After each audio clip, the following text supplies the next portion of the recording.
Hey, welcome friends, here we are. I won't fall down the stairs, I'm wearing my glasses so I have to be a little bit careful. Uh, I don't usually walk around with them, they are progressive, so I'm supposed to be able to walk around with them, but I haven't really practiced. It's Chat with Matt, here we are, it's whatever it is, mid-July, I don't know what the date is either. There's our little bungalow in the background with our scooter parked out the front. Our neighbours have just left. They were staying in this bungalow, which is pretty much identical, and so I thought I would jump in their hammock because their hammock is a little bit brighter than ours, and the place is empty. So, what was I going to say? It's Chat with Matt. It's mid-July. I'm here to answer any questions, comments, or requests that you might have. I'm just going to lie back here and look at that view and hopefully facilitate a chat about hopefully the internet's going to hold out here. I'm not on Wi-Fi, I should be. Oh, hopefully, no I am, because I turned off the Wi-Fi. I'm on cellular, so it should be okay. Basically, you can't quite see it, but there's a mountain behind that tree and the cell tower's on that mountain, so the cell tower's not very high, it's a 6 foot mast, but anyway, anywho's, so here we are,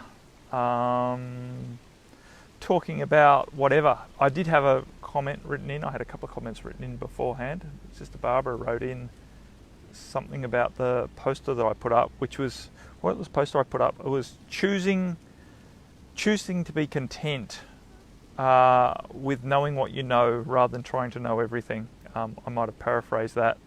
Yeah, it's an old poster, of course, but it's a very valid thing to recognise that we can spend a lot of our time trying to gather more information, trying to gather more knowledge, because that helps us. When we get knowledge, we tend to feel a little safer. There's some chemicals in our brain that equate knowing more stuff to being more prepared. And it's not necessarily the truth. Of course, there is some truth to that idea, but there's a downside to trying to know too much, and that's putting yourself into overwhelm and overly complexing.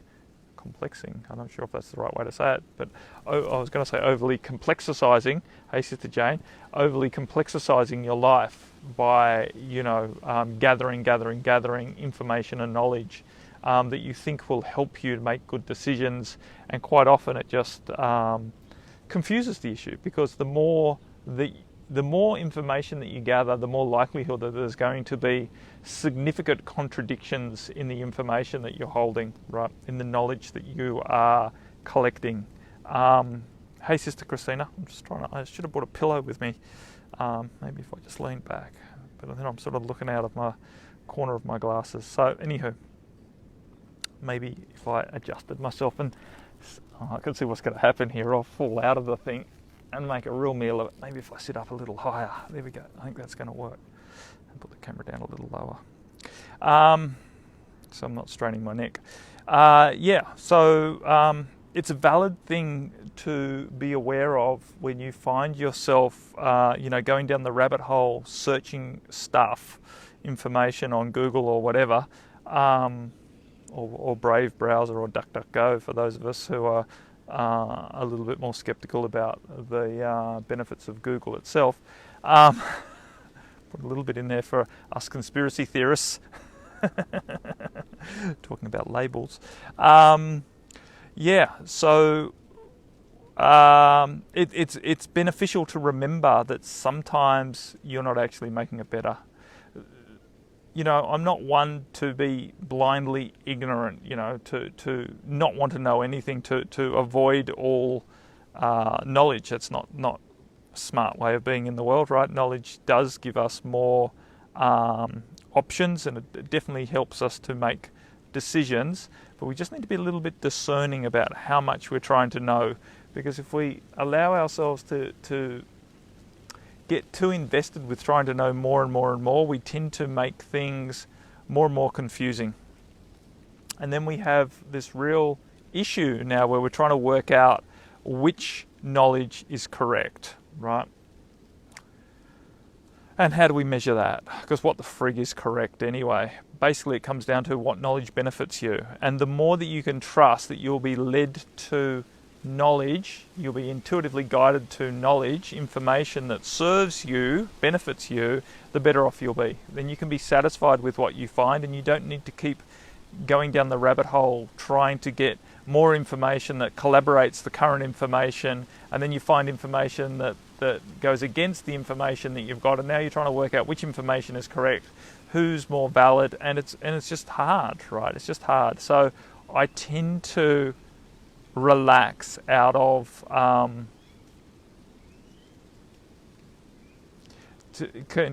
Sister Christina wrote in, too much knowledge I find can also silence our own inner voice. Exactly, because and you know, this is a thing I went through for quite a few years, where I chose very deliberately not to read what other facilitators were writing. When I first started, I was still quite insecure in what I was channeling, the rightness of what I was channeling, but I had a deep level of faith, right? So mentally insecure, you know, feeling doubts about it all, but had a deeper heart-based faith that what I was sharing was in alignment with my intention to be beneficial. I found that if I allowed myself to start reading what other people were writing, I started doubting what I was bringing through. I started looking for contradictions, and of course, from my negative bias towards myself, I would make others more right than me, or at least create stress where I was needing to then mentally at least prove why what I was writing was valid, and why potentially what they were writing was not as valid for me in that time. I'm not trying to make them wrong, but choosing not to get caught up in that game. So I basically avoided, while I was starting, reading too much of other people's stuff. In fact, I wasn't reading anything of anyone else's stuff, really wasn't listening to other people's calls. Just back when I was doing a lot of teleseminars, I deliberately chose not to listen to the calls of others, the interviews of others, because I was worried that it was going to influence what I would then choose to bring through, not wanting to go against what other more authoritative healers, right, more experienced healers were saying. I was concerned that that would overly influence what I would choose to say, because it's to the same audience, right? So when you go on a telesummit, you have a percentage of that audience that's watched, already however many interviews that month from all different people saying all sorts of different things, and that's quite intimidating. It's quite intimidating. And while the hosts generally do a very good job in bringing, in validating whatever you are choosing to bring to the table, because that's their job, it still, weighs heavily on someone who has that, low self-worth complex that they're choosing to step out beyond. So in my case, it really served me to stay insular for a period of time, which was about 4 or 5 years, before I found enough confidence to be able to subjectively and maturely look at what other people were talking about without needing to disprove what they were saying or prove what I was saying was right, but just really come from a very mature attitude that we all have different levels of truth, and we're all speaking to slightly different audiences. Even if it is the same audience, we're speaking to different people within that audience, and that it doesn't matter, right? Other people judging us as being different to what someone else is saying doesn't matter.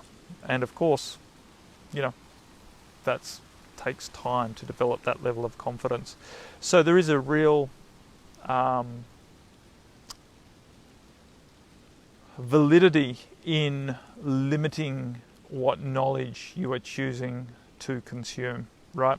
A lot of people are talking about, just turn off the television, because, in that desire to find out more knowledge about what's going on in the world, you are consuming a lot of manipulated opinion, right? Because the truth is, none of us know. And the same for social media. It's not just mainstream media. Social media and all sorts of different alternate channels are basically playing the same game. They're all there trying to sell their wares, trying to sell you know, one of the biggest commodities today is attention, and people trying to get your attention by saying things that they think you want to hear, or at least things that are desirable to you in some way, and that might be playing on the fear factor, right? Getting you into fear-based states of being that wants to find out what is potentially dangerous is a big game. Which leads me into the other question that was written, or the other request that was made by Lorraine, who I believe is somewhere from Europe, because she quoted 11 p.m. Her time, which I believe is the European time zones, but I could be wrong. I'm sure it was 10. Yeah, so it's probably that France time zone, France, Germany, whatever. Anywho, beyond my desire to understand time zones correctly, she wrote in, how do we best deal with overwhelm? It was a pretty simple request. How do you best deal with overwhelm? And of course, best, I'm actually not sure of that word, if that was the word she used, but how do you deal with overwhelm? For every person, it's going to be slightly different how you choose to deal with overwhelm. But in general, there's a couple of things to effectively deal with overwhelm. I'll let go of the best word. To effectively deal with overwhelm, one, it's really important to be aware, to develop an awareness that notices when you are becoming overwhelmed, right? What the signs and symptoms of overwhelm is for you, and the earlier you can catch that process building, because it does build. Overwhelm is not a switch that gets flicked. It's not, I'm fine, oh now I'm overwhelmed. Right? The whelm builds up until you are over it. Of course, it is a choice when you decide to raise the flag and say, I'm in overwhelm, but the signs can be picked up that you are ingesting more information or stimulus than you are comfortable with well before you find yourself in the state of feeling overrun or overwhelmed by that level of stimulus that's coming your way. So awareness is very important. Secondly, it's to find some acceptance that overwhelm is not wrong. It's not wrong at all. I've talked about this before. Overwhelm is basically a state of putting us into stress, right?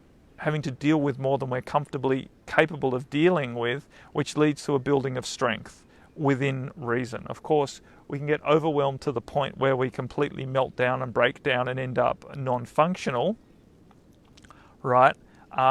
Or we can get overwhelmed to the state where I'm really not comfortable with this. I feel overwhelmed, and now I'm having to develop new coping mechanisms to move forward, right? I'm building strength.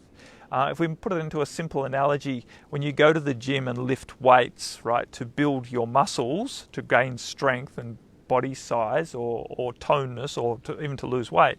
But when you're using that process of building strength in the body by lifting weights, you have to be prepared to lift a weight that is beyond your comfort zone. You have to be prepared. Hey Lewis, I'm glad you enjoy the hammock. I will flick the camera around in a moment and show you what I'm looking at. Maybe I can do that right now if I hit the right button. That's my foot. That's the noddy sitting on a rock. Maybe if we move beyond the hammock, and I'm basically just staring out at the horizon here at the beach. I don't know if you can make out the different tone of the water. So there's a couple of different colours there. The blue closer to the shore, the real aqua blue or teal almost that's out in part of the lagoon, and then you'll see the white breakers and the deeper blue of the Pacific Ocean on the other side of the barrier reef. So yeah, here am I in my hammock. I will turn the camera around. Delivering, and that's basically, that's a little hut, but that is similar to our bungalow, or it's our neighbour's bungalow, but they've currently gone to the airport because they're off the island and we don't have new neighbours for a few days.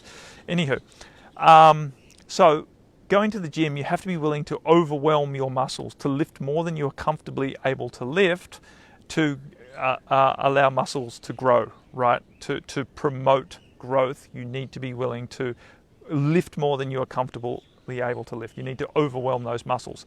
If you're not very clever with that, and you try and lift a huge amount of weight, you are likely to damage the muscles and set yourself back. You won't actually gain strength, you've created injury. It's exactly the same with dealing with energies. There is times when we find ourselves in situations where we get completely overwhelmed to the point of non-functionality, and that does not help us build strength. That actually sets us back some degrees, because we tend to lose confidence when we find ourselves in a state where we can't cope with the world at all.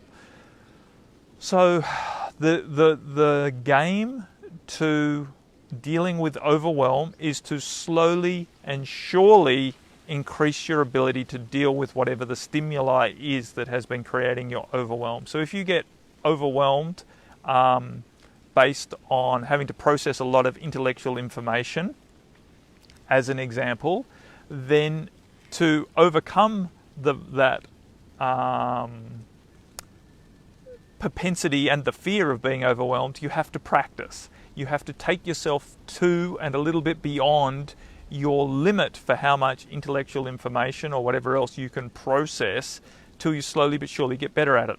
The same goes as if you're dealing with emotional situations. You have to be willing to step into the arena and deal with the emotions that are not comfortable to build your strength to be able to do it in the future, right? At greater and greater capacity, the more and more you practice. So if you try and avoid what you find uncomfortable, you are setting yourself up to basically get overwhelmed into a state of failure or non-functionality, to break down, right? Which is not particularly, we don't want to do it too often. It doesn't matter if it happens. Like, it's not to think, oh God, I'm a failure in this, I've been overwhelmed, that's really set me back. Don't go down that path.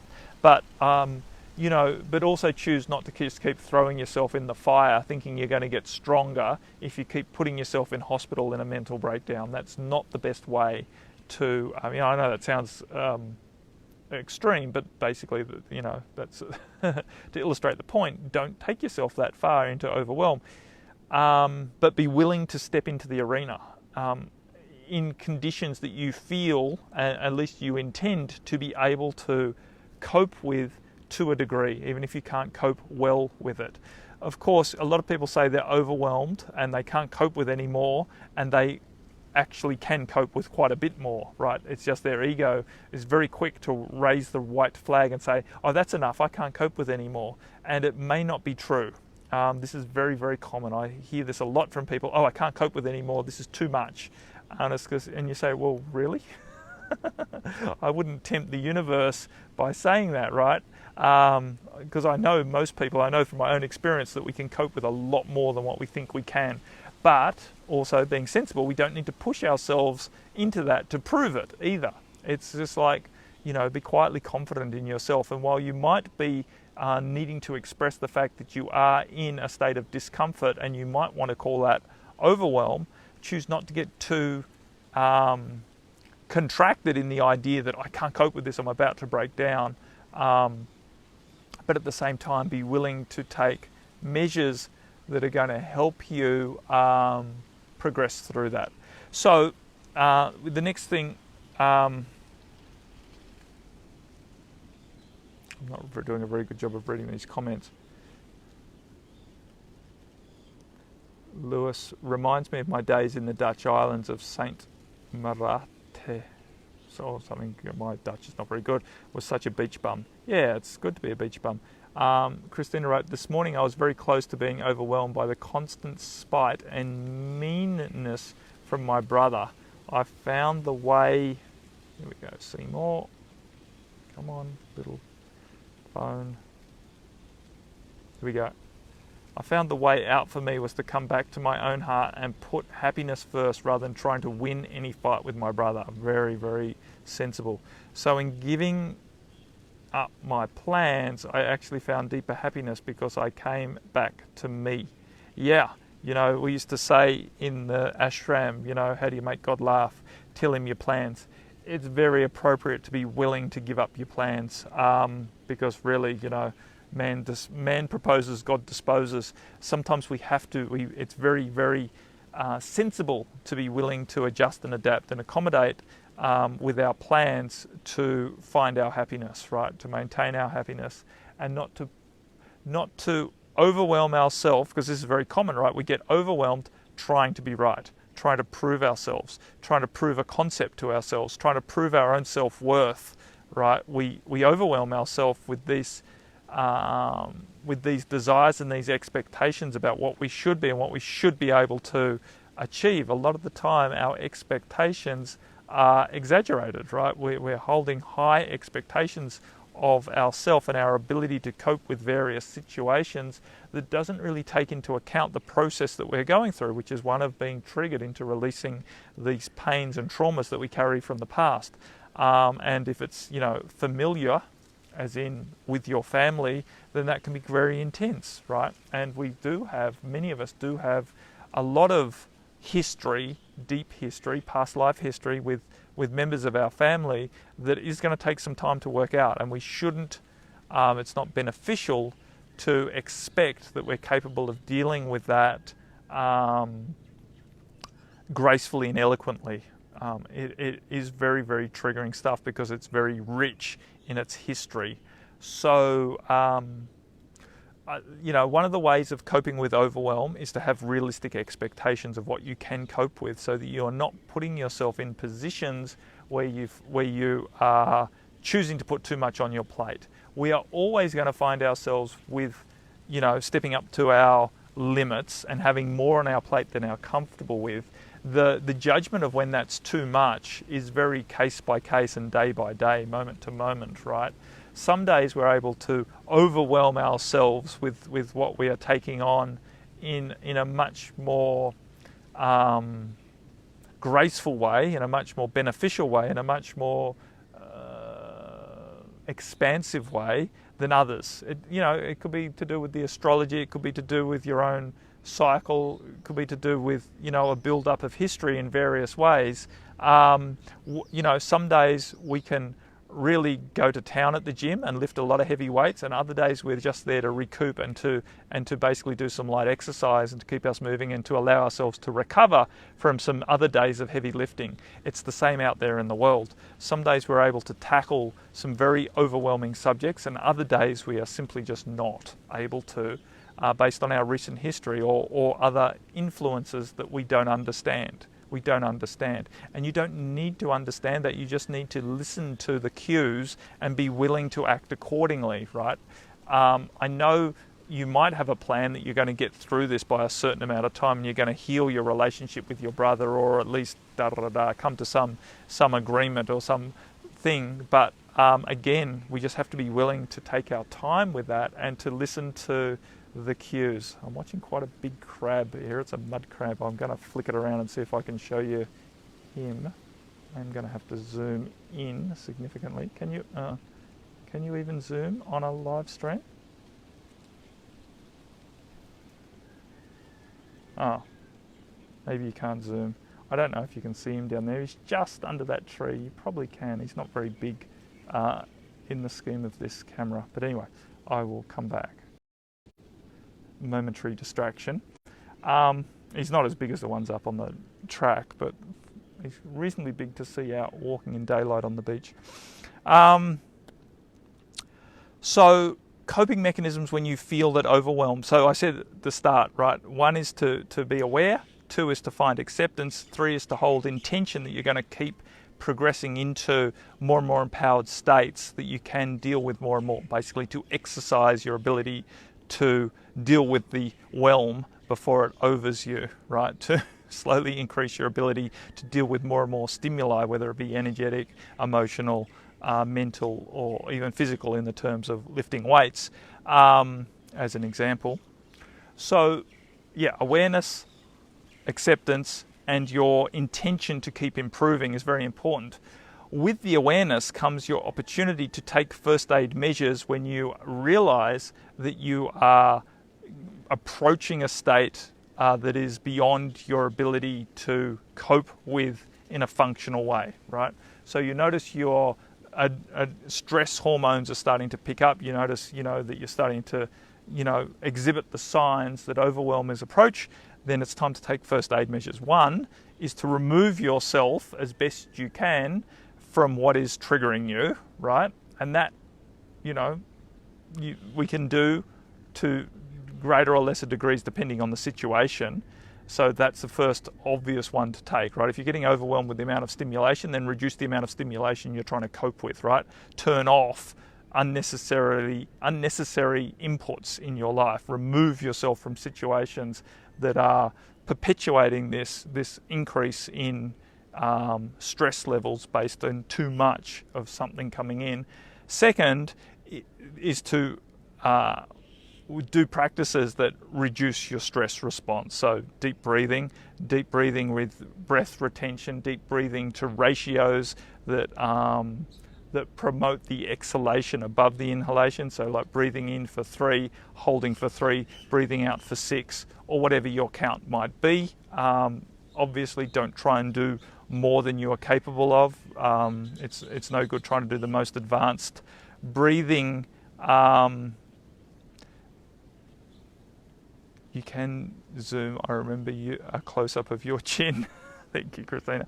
I don't know if that... Oh, yeah, is that... I don't know. But anyway, it wasn't zooming when I had turned the camera around. And he's walked further away now. Mr. Crab. Anywho. Yeah, so don't try and do... the most advanced breathing techniques. Sometimes the simplest breathing techniques are the best. Sometimes even just remembering to take 2 deep breaths and close your eyes for 10 seconds. And just remember what your intention is and remember who you be in the world is a great start to then taking some more sensible, empowered actions as to how you can get back on top of the situation that you're currently dealing with, so that the level of discomfort that you are feeling is not going to put you into non-functionality, quote unquote, overwhelm. You may be feeling overwhelmed to a degree. It's just a matter of whether you can maintain a level of sensible functionality within that overwhelmed state. This is the crux, right? We don't want to get into a state where we make things worse, right? Because if we allow it to go too far and we break down, then we start doing irrational things or emotional things that can dig the hole even deeper, right? In Christina's case, if she kept arguing with her brother who was triggering her in the situation, then likelihood that she could have said some things that make the relationship even more strained, right? So it's far better to choose to be happy, to pull away from that situation, to not try and prove yourself in the current quote-unquote no-win situation, and so that you can come back another day with a greater degree of confidence, and maybe he's in a different mood and you can make some progress with whatever the big outcome that you want to achieve is, as an example. Of course, I don't know Christina's exact situation. I'm basically talking off the cuff about about potentials as an example that many of us can relate to, right? Having to deal with family members. What else, friends? I think I've pretty much talked to overwhelm.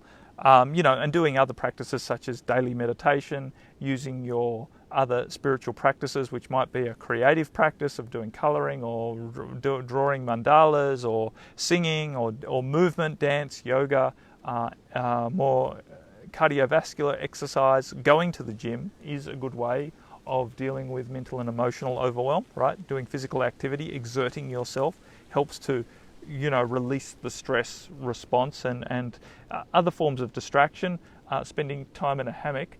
That crab is just dragging a leaf away now. Quite a big leaf, and he was going quite fast. He's taking it down his burrow. That's interesting. I wonder if he's going to eat that down there, or whether he's making like a nest. Who knows? I should Google, wanting more knowledge now. This is where I started. Do I need to know that, or do I need to put a label on that? Do I need to put the label on that it's a mud crab and not a fiddler crab, and why is he taking a leaf, and what sort of leaf is he taking, and is it for food, or right? Can I just be curious without needing to know? Can I enjoy the the magic of witnessing nature going about its business without having to intellectualize it all and understand. Our training has made us want to understand all of that shit and be able to describe it to other people and use the right terminology and appear knowledgeable around what's going on around us. And really, does it matter? Does it fucking matter that the crab's taken a leaf down? I can be interested in it and I can talk to other people about it without having to know the why or even the how. And I'm not making it wrong to go in quest of knowledge that inspires you and you're interested about, but how much time do we spend just wanting to understand stuff when it really makes no difference in our life? And again, it might make a difference in your life. You might be very passionate about that, and you might be into, wanting to improve the situation for the crabs or whatever by understanding that. But quite often, what I've noticed is we're enticed into this behavior of wanting to understand and to put the labels on and to come to levels of understanding, conclusory understandings that don't really benefit anyone. Christina said, you reminded me of that post I read a few days ago. A healer put a post up saying that she only believed in authentic... Come on, Seymour. She only believed in authentic healers and said she was one. Yeah, I love those sorts of posts. People put themselves in the bucket. Well, I'm an authentic healer and other people are inauthentic. As if as if you can tell the authenticity of another person. I can't tell who's being authentic or not. Sometimes I get cues that make me believe, that action was inauthentic. But really, does that mean I label the whole person as inauthentic? Because we're all inauthentic to a degree. We're all being influenced by all sorts of things that's not authentically ourselves. Our desire to please others. It's an authentic desire to please others, but the action that it inspires is not always in alignment with the truth of who we be. But is that being inauthentic or is it being authentic, right? When we express ourselves emotionally, is it an authentic expression of our emotion, or are we just basically releasing bits of shards of energy from the past? What is it? It's both, right? It is an authentic expression of self, but that isn't the authenticity of who we truly be. It's basically an authentic expression of bits of inauthenticity that we're carrying around with us, right? So it's an authentic expression of our inauthenticity. This is always interesting, isn't it? But anyway, I'll go on reading what you've written here. A healer put up a post saying she only believed in authentic healers, and she said she was one. For her, an authentic healer was one who had never been trained, whereas a healer who had been trained was merely a practitioner and hence not as talented. What an incredible label to give people. Yeah, exactly. And I can see that people who are trained can quite often limit their authenticity, but then a lot of people who have no training also are quite inauthentic because they don't have the confidence to really find their authenticity. I believe there's a place for training and a place to overcome or expand out of your training as you develop a level of confidence that allows more of your authentic truth to flow through. Would I say that anyone who's been trained is incapable of being an authentic healer? Well, that's absolutely rubbish, of course. As if having a level of training behind you has now limited you forever, that you can't overcome that, is incredibly narrow-minded in your belief in the human to keep evolving. So it just shows her level of authenticity is rather limited, right? What she believes authenticity to be. So this is the point. Do we make her wrong, or do we just laugh and see her limitations? Again, take away some of what she's saying as having some validity to it, but also seeing the limitation in what she's saying. This is the opportunity that we have in dealing with the world. Is there's opportunity in everything and limitation in everything, and nothing is 100% authentic and nothing is 100% limited. It all is a rather large and rich tapestry of expression, as we authentically try and express our inauthenticity to heal from it. And inauthentically express our authenticity as we can't quite grasp it yet. How do we authentically express something that we cannot even comprehend in ourselves, how do we know we're authentically expressing ourselves when we can only see a small fraction of ourselves through our practices and through our experiences? You know, it's a lovely can of worms to play with, and ultimately we have to let go of this idea. You know, and what I've been working with in the group with this concept of labels is not making labels wrong. You know, you don't need to let go of the label of authentic or inauthentic, but just to recognize the limitation of any label and being willing to expand beyond it, which doesn't mean that we can never use these labels as a way of describing events, people, or situations, or concepts for that matter. We can still use the label of authentic in our desire to express things, or inauthentic for that matter, but not to get overly contracted into the conclusion of what authentic or inauthentic means, and definitely not getting caught up in the idea that something's can ever be 100% or 0% of anything. So yeah, great inquiry. Thank you, Sister Christina. I don't know, my screen's gone very dull for whatever reason. It's turned the brightness right down. So anyway, what I do know is I've been here for longer than half an hour. It's 35 minutes. So that should probably do us for today. That is Chat with Matt here from the stunning island of Waitaki. I will turn it around one more time. A crab friend over there. Probably can't see him there. And my view from the hammock on the beach on the island of Waitaki, Cook Islands, South Pacific.